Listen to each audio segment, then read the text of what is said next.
Ahojte, vítajte pri tomto krátkom HR videu. Dneska som tu za Dognet, nečakane, nie za e-commerce bridge. A som tu pretože hľadáme marketingového manažera pre Dognet, respektíve je to taká exekutívnejšia pozícia, tak poďme sa na to pozrieť.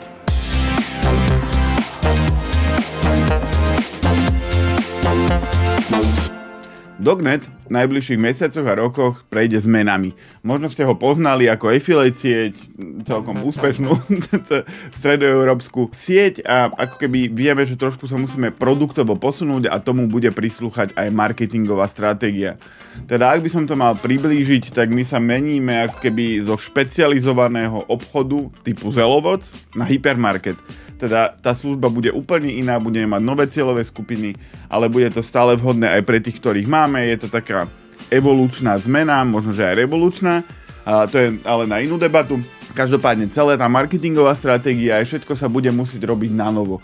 Teda budeme to musieť robiť inak, iným spôsobom, lepšie, vlastne strategickejšie aj plánovateľnejšie, pretože doteraz to bol viac menej punk, ktorý bol postavený na mne a teraz to už musí byť trošku lepšie. Viem, že veľa z vás ma pozná, veľa z vás vie, že všade píšeme, že hľadáme hrotiča, aj toto má byť samozrejme hrotič. Som náročný na ľudí, ale možno, že nie až tak ako iní, len o iných sa to nevie, o mne sa to vie. Každopádne bude to pozícia, ktorá bude priamo spolupracovať so mnou, bude to v rámci Dognetu ako klasický marketing manager, respektíve marketing executive. Je to vec pre už skúsenejšieho človeka, teda nie je to pre juniora alebo niekoho, kto začína s marketingom. Nemusí to byť nejaký senior, toho v princípe ani nehľadáme, skôr je to pozícia pre takého mediora, ktorý už má niekoľko ročné skúsenosti s marketingom, či už B2B to ideálne, alebo B2C, teda nebude mu treba vysvetľovať úplné základy, proste už budeme vedieť rovno pracovať. A pracovať budeme na niečom novom, teda nepôjde o to, že tu máme už nejaké nastavené procesy a toto budeš robiť ďalších 10 rokov. Budeme robiť novú stratégiu a nový plán, ten plán budeme robiť spoločne, budeme ho konzultovať s viacerými odborníkmi, respektíve s ďalšími ľuďmi, ktorí majú podobné firmy. Ja už som na tom začal pracovať, takže budeme to musieť celé prekopať a pripraviť na ten nový systém, ktorý chystáme, nový produkt. A bude to výzva, pretože bude to veľký produkt, veľká vec, už dlho na tom pracujem ako keby technologicky a potrebujeme niekoho, kto mi pomôže ako keby s marketingom a celé to budeme spolu robiť dlhodobo. Teda ako keby celý ten marketingový plán, stratégia, všetko musíme trošku preorientovať, lebo doteraz Dognet vedel obsluhovať viac menej iba veľké e-shopy, teda veľké v zmysle, ktoré vybavia aspoň 1000 objednávok mesačne. Teraz to už pôjde ako keby iným smerom a ten produkt bude prispôsobený preto, aby s nami ako s Dognetom vedel robiť de facto hocikto.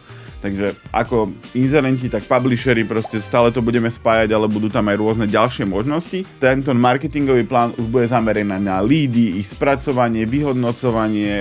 Bude to tak dospeláckejšie celé spravené. Teda nebude to také, že čo si myslíme, že funguje, tak to funguje a čo nie, tak nie. Doteraz 10 rokov to takto fungovalo. Celý Dognet bol na tom postavený, ale už viem a ja cítim, že musíme ísť do toho trošku ináč a hlavne vymyslieť si to a hlavne si to verifikovať, teda prejsť si to s nejakými ďalšími ľuďmi, ktorí majú podobné firmy, prípadne s nejakými stratégmi a podľa toho potom nasledujúce mesiace aj roky pôjdeme.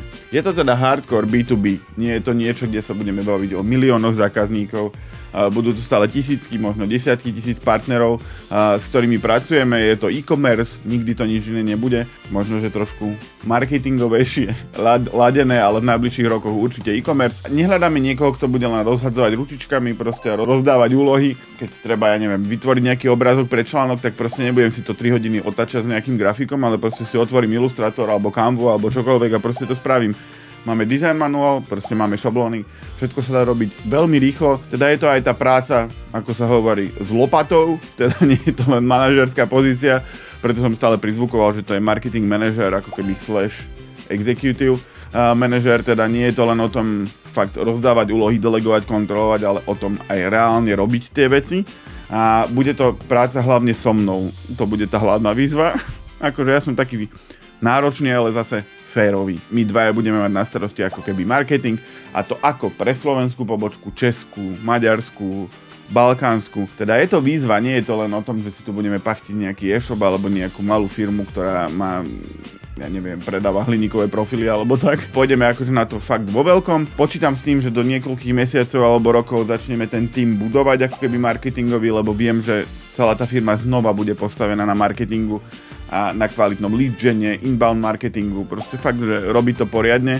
a budeme mať ako keby veľkú pomoc v podobe e-commerce bridgeu, takže aj tam je tá výzva, akým spôsobom prepojiť tie projekty, aby z toho benefitoval hlavne Dognet. Je to taká veľmi, povedal by som, že možno, že aj kreatívna pozícia, ale skôr tá exekutívna, kedy treba dohľadať na veci, riešiť veci, máme plán, proste reporting, všetko. Budeme to nastavovať ako keby celé odznova spolu, teda keď už si trošku skúsenejší, tak vieš, že najlepšie je proste si to nastaviť od začiatku, aby s tým boli uzrozumení úplne všetci. Teda budú nastavené očakávania, ciele, proste všetko tak, ako to má byť a doteraz nebolo.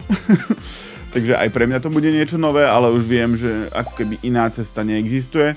Takže musím sa s tým aj uzrozumiť a proste pripravíme celý plán aj stratégiu spoločne. Keď Dognet nepoznáš, dáš si dognet.sk alebo dognet.čokoľvek a dozvieš sa, čo potrebuješ. Je nás cca 20, máme kancelárie aj v Prahe, aj v Bratislave, aj v Záhrebe. Proste máme už aj developerov, robíme na tom novom systéme a určite si o Dognete už počula alebo počula.